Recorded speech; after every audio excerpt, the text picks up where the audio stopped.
Hello and welcome to Just a Dude podcast. I'm Nathan, your host, here to review the top news stories from February 21st to February 28th. Today is February 28th, and we're going to cover a wide range of events, including international meetings, economic movements, and natural phenomena. Let's get started with the very first story. Today, February 28th, Ukrainian President Volodymyr Zelenskyy is meeting U.S. President Donald Trump at Trump Tower. According to NPR, this marks their first in-person encounter since Trump's inauguration. The meeting follows Trump's recent statements labeling Zelenskyy a dictator and suggesting Ukraine initiated the conflicts with Russia, comments that align with some Kremlin narratives. The discussion occurs as Trump prioritizes immigration and tariff policies in his administration. Zelenskyy, leading a nation still at war with Russia, likely aims to confirm the level of U.S. support going forward. Online platforms like X show varied reactions, with some viewing it as a strategic move by Trump and others seeing it as a publicity stunt. The timing stands out. Trump emphasized his America First agenda just days ago, yet now hosts a foreign leader. Analysts suggest it could be an attempt to enhance his diplomatic image or explore a peace deal shaped by his preferences. Zelenskyy, experienced in high-stakes talks, is expected to approach the meeting cautiously. The outcome remains uncertain.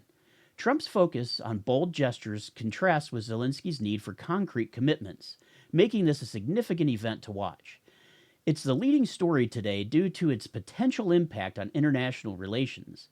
Updates may clarify whether this yields cooperation or tension. One thing's for sure, this war definitely needs to end. Also today, a movement called the Economic Blackout is taking place. CNN and Today.com report it was initiated by John Schwartz, known online as the one called Jai, as a mindfulness advocate. He's urged people since early February to refrain from spending for 24 hours on February 28th, targeting major retailers like Walmart and Target to protest corporate greed and economic disparity.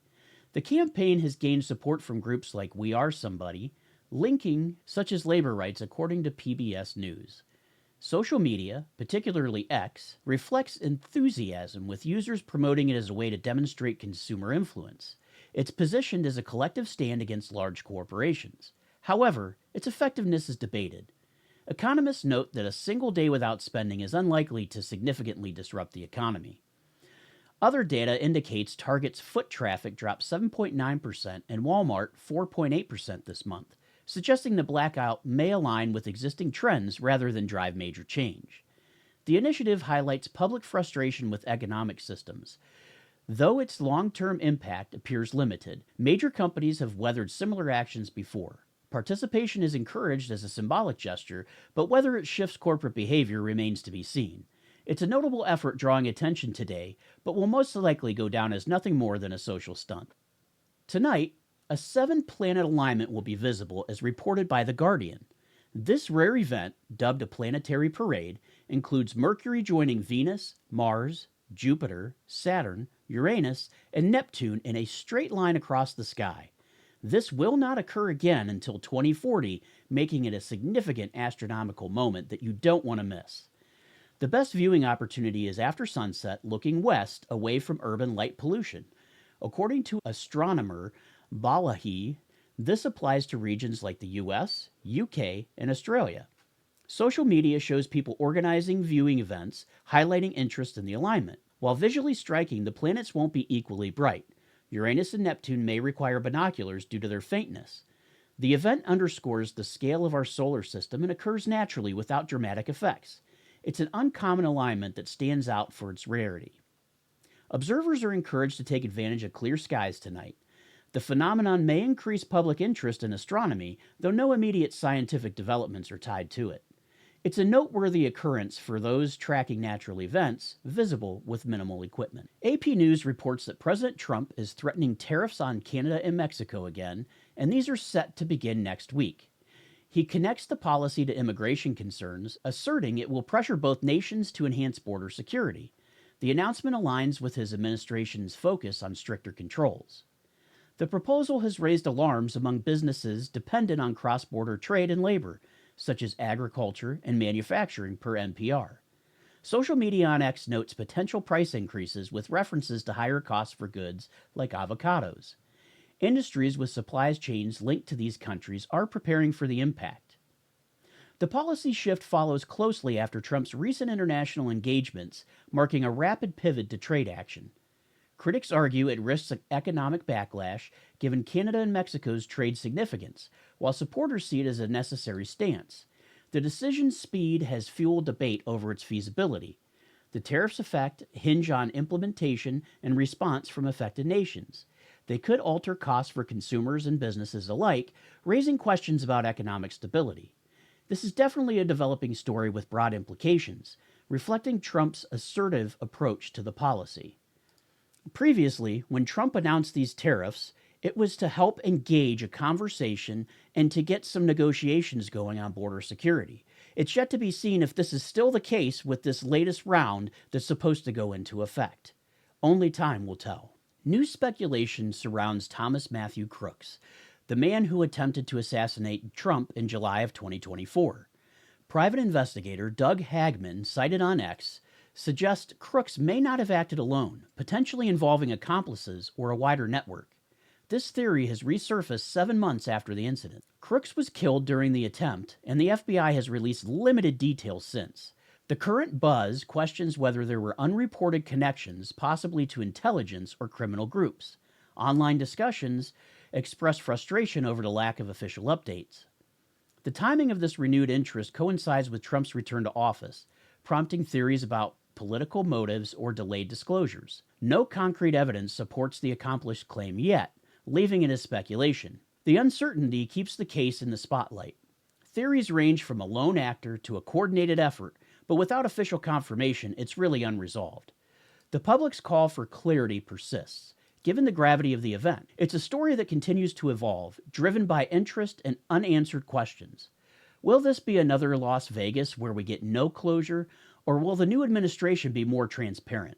I guess we'll all see. Moving to India, Hindustan Times reports that a leopard was captured near the Reserve Bank of India's currency printing facility in Mysuru, India. The animal, first sighted at the Infosys campus, evaded capture for 20 days before being secured. It had caused significant local concern.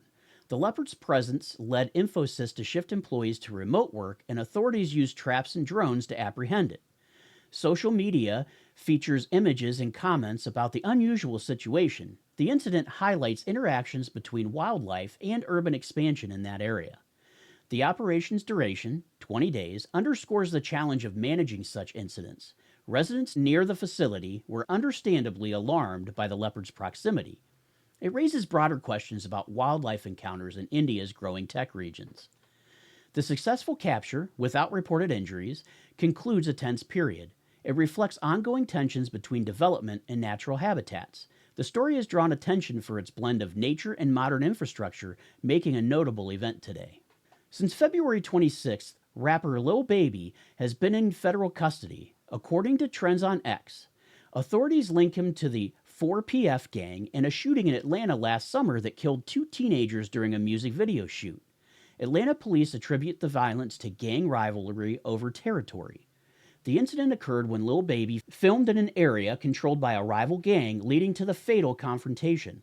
Law enforcement has charged him and others, signaling a crackdown on gang activity. Reactions range from support for his release to calls for accountability. As a prominent artist known for his songs like Drip Too Hard, his legal troubles contrast with his public success. Federal gang charges carry significant penalties, and the case may extend over time. It sheds light on Atlanta's persistent gang issues and their intersection with entertainment. The tragedy of the teens' deaths anchor the story's severity. Whether Lil Baby directed the actions or was caught in a broader circumstances remains under investigation. It's a developing situation with notable cultural and legal ramifications. Again on February 26, Pakistan revealed a plan to establish a national crypto council to legalize digital assets like Bitcoin. The country has approximately 20 million cryptocurrency users, prompting efforts to regulate this growing sector. The move aims to formalize a largely unstructured market. The initiative responds to high transaction fees, unregulated trading, and demands from the Financial Action Task Force to address money laundering risks. The Council will introduce licenses and taxation frameworks. Online reactions suggest optimism about potential economic benefits. With 20 million users, Pakistan's crypto community is substantial, but regulation faces challenges. Cryptocurrencies often thrive outside of government oversight, which could limit compliance. Success might position Pakistan as a leader in this space, though skepticism persists about enforcement. The policy reflects a global trend toward integrating digital assets into national economies. Its outcome depends on execution and public response. It's a significant step with the potential to influence Pakistan's financial landscape. Yesterday, on February 27th, the U.S. Department of Justice, led by Attorney General Pam Bondi, released what they called the first phase of declassified files related to Jeffrey Epstein. These documents, totaling about 200 pages, include flight logs, a redacted contact book, an evidence list, and a list of measures tied to the late financier and convicted sex offender. The release came after Bondi promised to deliver transparency on Epstein's activities, which involved the sexual exploitation of over 250 underage girls across his properties in New York, Florida, and elsewhere.